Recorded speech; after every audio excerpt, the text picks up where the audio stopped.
नमस्कार, आदाब और सत श्री अकाल दोस्तों। मेरा नाम है उत्कर्ष मिश्रा और आप सभी लोगों का पॉलिटिकल साइंस अड्डा के इस यूट्यूब चैनल पर बहुत ही तहे दिल से स्वागत है दोस्तों आज हम सभी लोग चैप्टर फर्स्ट जो कि सेकंड बुक से है, यहाँ पर हम राष्ट्र निर्माण की चुनौतियों के बारे में पढ़ेंगे। ये जो चैप्टर है बहुत ही ज़्यादा इम्पोर्टेंट है और जो आज मैं इस वीडियो में करवाऊंगा ये टॉपिक तो इम्पोर्टेंट ही है। एग्जाम में इस टॉपिक से क्वेश्चन आना कंफर्म है, आपके बोर्ड के एग्जाम में कंफर्म है, आपके होम बोर्ड में भी आ सकता है, स्कूल बोर्ड हो, टेस्ट हो, ये कंफर्म है, ये इस टॉपिक से क्वेश्चन आता है। बेसिकली अगर हम इस चैप्टर का मतलब समझते हैं, राष्ट्र निर्माण की चुनौती, यानी यहाँ पर जो राष्ट्र की बात की जा रही है वो भारत के बारे में बात की जा रही है।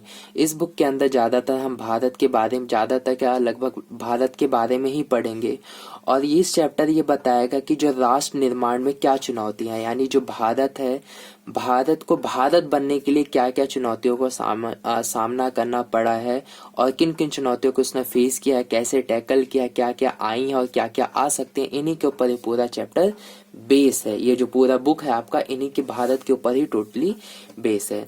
तो सबसे पहला हमारा टॉपिक आता है नए राष्ट्र की चुनौतियां। तो अगर इसके लिए थोड़ा मैं आपको ओवरव्यू दूं तो भारत जो है 1947 में आजाद हुआ था और 14-15 अगस्त की मध्य रात्रि को हिंदुस्तान आजाद हुआ था। ये हम सभी अच्छी तरीके से जानते हैं, इसमें कुछ नहीं है। अगला आता है भारत के जो प्रथम प्रधानमंत्री थे वो जवाहरलाल नेहरू थे। उन्होंने इस रात को यानी 14-15 रात के मध्य रात्रि को उन्होंने संविधान सभा के एक विशेष सत्र को संबोधित किया। उन्हें संविधान सभा में जो विशेष सत्र बुलाया गया था और जितने भी मेंबर्स हैं उनको भाषण दिया था, स्पीच दिया था, एक अच्छा स्पीच दिया था, बहुत ही ज्यादा फेमस स्पीच था वो। इस भाषण को भाग्य वधु से चिर प्रतीक्षित भेंट या ट्रिस्ट विद डेस्टिनी के नाम से जाना गया है। ये बहुत ही फेमस स्पीच थी जो कि प्रधानमंत्री जवाहरलाल नेहरू द्वारा दी गई थी 14 से 15 अगस्त की मध्य रात्रि को। और कहीं ना कहीं ये आखिरकार इस स्पीच में ऐसा क्या था, ये आप स्पीच पूरी अगर आप YouTube पे सर्च करोगे ये पूरी स्पीच आपको मिल जाएगी, लेकिन मैं पूरी स्पीच तो आपको नहीं बता सकता, लेकिन उसका मैं एक समरी दे सकता हूँ कि आखिरकार उस स्पीच में क्या बातें की गई थी। देखिए भारत है, जवाहरलाल नेहरू जी ने भारत को बताया था कि भारत किन परिस्थितियों से आजाद हुआ है, हमें उसकी कीमत को समझना है। और वो ये बात करते हैं कि हम अपने भविष्य यानी आने वाला जो भारत है उसको कैसे रखेंगे, यानी देश की जनता को ये सपना दिखाते हैं कि आने वाला जो भारत होगा वो कैसा होगा, वो किन किन ऊंचाइयों पे जाएगा, वो किन किन को टक्कर देगा। वो इन सब मुद्दों पर वो बात करते हैं और पूरी तरीके से कह सकते हैं ना, उस भाषण को सुनोगे तो आप बहुत ही ज्यादा आपको सुनकर अच्छा लगेगा। तो अब मैं रिकमेंड करूंगा कि आप लोग उस भाषण को जरूर सुनिएगा। ये डालिएगा ट्रस्ट विद डेस्टिनी और लिख दीजिएगा स्पीच, तो आपको वो मिल जाएगा। आगे बढ़ते हैं।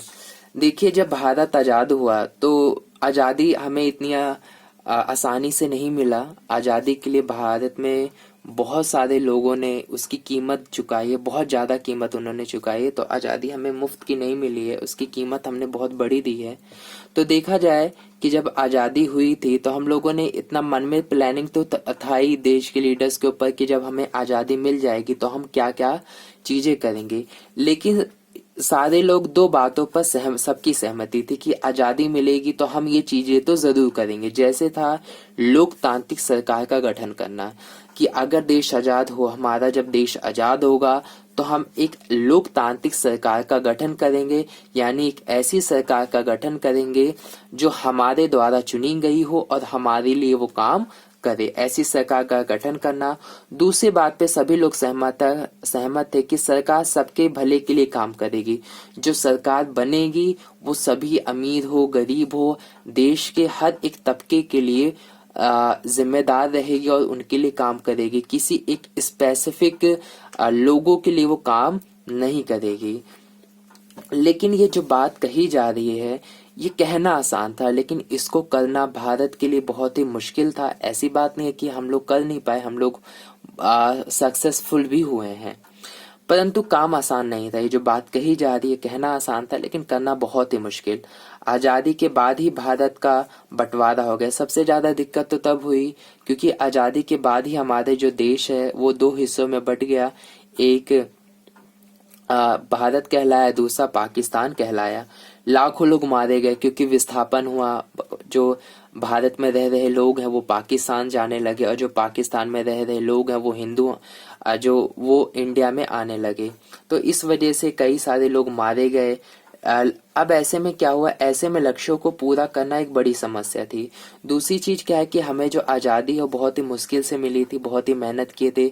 जो कंडीशंस थी वो बहुत ही भारत की खराब थी, बहुत बुरी हालत में जब हमें आजादी मिली थी। इकोनॉमी पूरी खराब थी, ट्रेड सिस्टम पूरी तरीके से तहस नहस, हर तरीके से पूरी तरीके से हम बर्बाद थे कह सकते हो। तो ऐसे में उसको दोबारा भारत को खड़ा करना, उसकी नींव डालना और उसे अच्छा बनाना तो एक बहुत ही बड़ी समस्या थी, एक बहुत बड़ी चुनौती भी थी। तो एग्जाम में सबसे इम्पोर्टेंट टॉपिक यही होता है। एग्जाम में पूछा जाता है कि राष्ट्र निर्माण के सामने क्या चुनौती थी। ये एग्जाम में टॉपिक पूछा जाता है कि राष्ट्र निर्माण की 3 चुनौतियां बताइए, 3 चुनौतियां बताइए। ऐसा करके एग्जाम में पूछे तो आपको इन्हीं 3 चुनौतियों के बारे में लिखना है। बहुत इंपॉर्टेंट है, इसे जरूर देखिएगा। पहला आता है एकता के सूत्र में बांधना।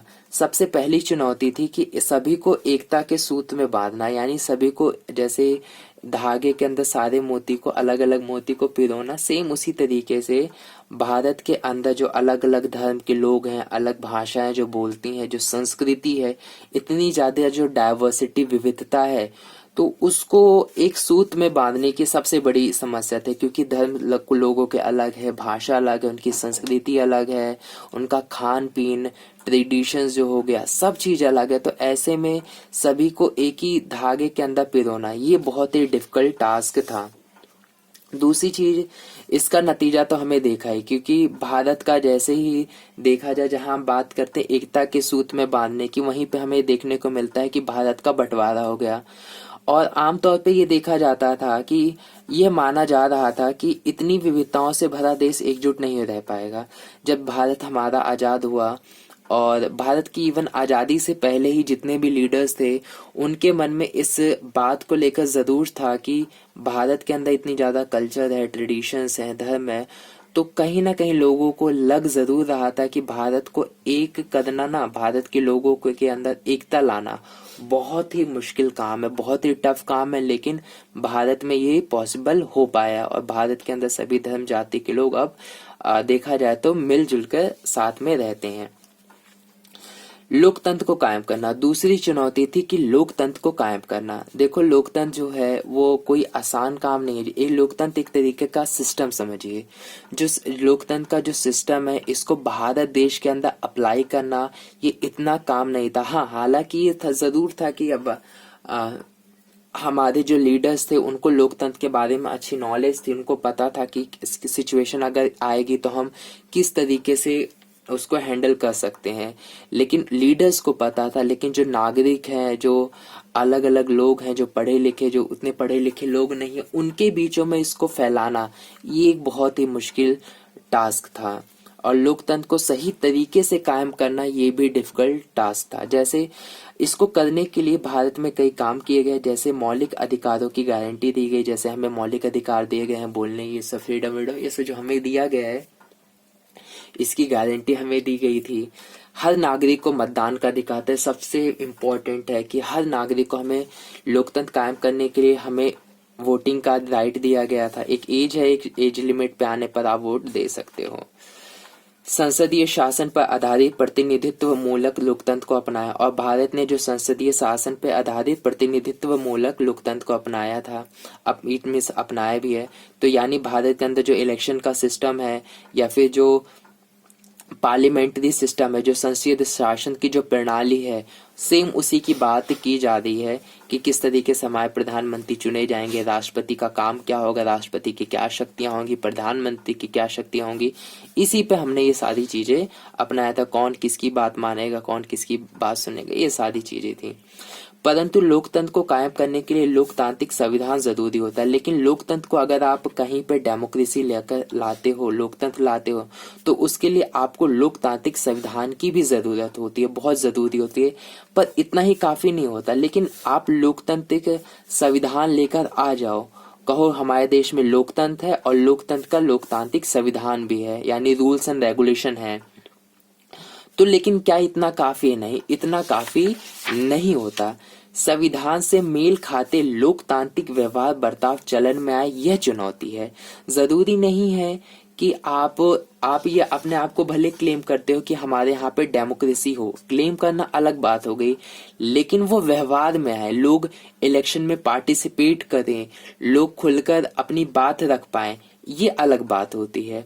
जैसे कि अगर बात करते हैं पाकिस्तान की, तो पाकिस्तान ये क्लेम करता है, या चाइना की बात करते हैं, चाइना भी एक क्लेम करता है कि वो डेमोक्रेटिक है, लोकतांत्रिक है, लेकिन देखा जाए अगर उनके पहलुओं पर हम देखें तो वो लोकतांत्रिक नहीं है। जैसे वो कहते हैं हम चुनाव करवाते हैं, यहाँ की जनता अपने प्रतिनिधि को चुनती है, तो हमें हमें ये बात साफ साफ पता है कि पाकिस्तान के अंदर मिलिट्री का ज्यादा दबदबा, मिलिट्री जिसको चाहती है वही पाकिस्तान के अंदर वहां का प्रधानमंत्री बनता है। और चाइना के अंदर कम्युनिस्ट पार्टी एक ही पार्टी है, कोई और पार्टी है ही नहीं, चॉइस ही नहीं है चाइना के अंदर। तो बस खोखले हैं, खोखले दावे उनके, फालतू के दावे बस वो कहते हैं, लेकिन असल में देखा जाए तो वहां पे डेमोक्रेसी, लोकतंत्र नाम का कुछ भी नहीं है। तो वही चीज इसमें भी कही गई है कि संविधान होना, लोकतंत्र होना अलग बात है, लेकिन वो सही व्यवहार में आना, सही में होना, वो एक अलग बात है। तो ये चुनौती थी कि हम कहे ही ना, उसे करे भी। जैसे कि आप सभी लोगों ने टाइम टेबल बनाया होगा, लेकिन क्या आप उन सभी टाइम टेबल को फॉलो करते हो? ये दोनों ही अलग बात है। टाइम टेबल बनाना, टाइम टेबल को फॉलो करना, दोनों ही अलग बात है। सेम यहीं पे उसी की बात की जा रही है। तीसरी चुनौती आती है विकास करना। देखिए, अगर हम भारत के बारे में, मैंने आपको बताया ही है कि भारत के अंदर जब हमें आज़ादी मिली थी तो हमारी सिचुएशन कितनी खराब थी, बहुत ज़्यादा खराब थी।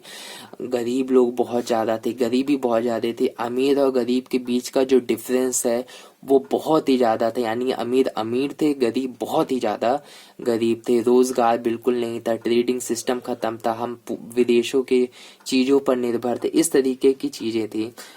शोषणबाजी बहुत ज़्यादा होती थी, डिस्क्रिमिनेशन होता था जेंडर पे, कास्ट पे, रिलीजन पे, हर टाइप का। तो ऐसे में विकास करना था, यानी इन सब से हमें उभरना था, समूचे समाज का भला करना था कि हर एक सोसाइटी के अंदर जो कोई भी हो, हिंदू, मुस्लिम, सिख, ईसाई, औरत, पुरुष, कुछ भी हो, बच्चे कुछ भी हो, सभी का विकास करना है। सामाजिक रूप से वंचित तबकों तथा धार्मिक, सांस्कृतिक अल्पसंख्यक समुदाय को विशेष सुरक्षा की बात कही गई, यानी ऐसे लोग जिनका अब तक शोषण किया जा रहा है और उनको प्रोत्साहन करना, उनके लिए संविधान क्या करे, कुछ उनको हेल्प करे। जैसे कि रिजर्वेशन किया गया, उन्हीं के लिए किया गया है, ताकि वो लोग समाज के अंदर आ सकें और अपने आप को प्रतिनिधित्व दे सकें और अपने लिए वो काम कर सकें। अल्पसंख्यक जो समुदाय होते हैं उनको विशेष सुरक्षा देना, यानी उनको वही की रिजर्वेशन टाइप देना। जरूरी नहीं है कि जॉब्स के अंदर हर जहाँ पे भी उनको मदद मिल सकती है वो दिया जाए। ऐसा इस वजह से किया जाता है क्योंकि आज़ादी के वक्त देखे तो यहाँ पे जो बहुसंख्यक थे वो अल्पसंख्यकों को बहुत ज़्यादा परेशान करते थे। बहुसंख्यक लोग अल्पसंख्यकों के ऊपर दबदबा बनाकर रखते थे। तो ऐसे में भारत के जो संविधान बना रहे थे उनको ये लग ही रहा था, और जो लीडर्स थे, पॉलिटिकल लीडर्स, उनको ये बात पता थी कि ऐसे में देश सही तरीके से नहीं चल सकता जब तक इक्वेलिटी नहीं होगी अल्पसंख्यकों और बहुसंख्यकों के बीच। तो ऐसे में इनको प्रोत्साहन करने का काम किया गया संविधान के द्वारा। नीति निर्देशक सिद्धांत, तो ये हमने 11th क्लास के अंदर अच्छे से पढ़ा है कि नीति निर्देशक सिद्धांत क्या होते हैं। इसके अंतर्गत लोक कल्याण के उन लक्ष्यों को भी स्पष्ट कर दिया जाए जिन्हें राजनीति को पूरा करना चाहिए। और नीति निर्देशक सिद्धांतों के तहत ये बात कंफर्म कर दी गई कि अगर एक जो राजनीति होती है, जो पॉलिटिक्स होती है, यानी जो सरकार होता है, उस सरकार का देश के प्रति क्या जिम्मेदारी है, उस सरकार को क्या काम करना चाहिए, ये सारी की सारी चीजें लिखी गई हैं, ताकि कभी ऐसा ना हो कि सरकार इस चीज से मुकर जाए कि ये तो हमारा काम है ही नहीं, ये तो हमारे दायरे में भी नहीं आता है। तो सब चीज मेंशन किया गया है कि कौन काम किसका है, कौन काम कब करेगा, किसका कितना काम है, सब चीज किया गया है। आर्थिक विकास तथा गरीबी को खत्म करना। देखो, विकास करने का सबसे मेन यही आता है कि आर्थिक विकास विकास करना, यानी रोडें अच्छी बनाना, एजुकेशन हो गया, हेल्थ हो गया, हर एक चीज को बहुत ही अच्छा बनाना, गरीबी को खत्म करना। अगर देखो, गरीबी खत्म करना बहुत ही मुश्किल होता है, गरीबी को कम किया जा सकता है, लेकिन खत्म करना, पूरी तरीके से खत्म करना, ये बहुत ही मुश्किल काम है, बहुत ज्यादा मुश्किल काम है। लेकिन देखो, भारत के अंदर कब तक पूरा होता है, बहुत ही मुश्किल लग रहा है। लेकिन वही है कि ये भी एक चुनौती थी जिसको हमें पूरा करना था, कि आर्थिक विकास करना था और जो गरीबी है उसको कम करना है, यानी कम से कम लोग भारत के अंदर गरीब हों, उनको ज्यादा से ज्यादा जॉब मिल सके, उनकी कंडीशन अच्छी हो सके, यही सब करने की चुनौती थी। आई होप आप लोगों को ये जो टॉपिक है मैंने करवाया है वो आप लोगों को अच्छे से समझ में आ गया होगा, कोई भी डाउट नहीं होगा। वीडियो अच्छी लगी है तो आप कमेंट कर सकते हो, लाइक कर सकते हो, और अपने दोस्तों को भी शेयर कर दीजिए इस वीडियो को, क्योंकि ये वीडियो इम्पोर्टेंट है और ये टॉपिक में अक्सर, ये जो टॉपिक है एग्जाम में अक्सर पूछा जाता है। तो अपने इस वीडियो को अपने दोस्तों में भी शेयर कर दीजिएगा और हमारे चैनल को भी सब्सक्राइब कर दीजिए। मिलते हैं आप लोगों से नेक्स्ट वीडियो में, तब तक के लिए बाय बाय।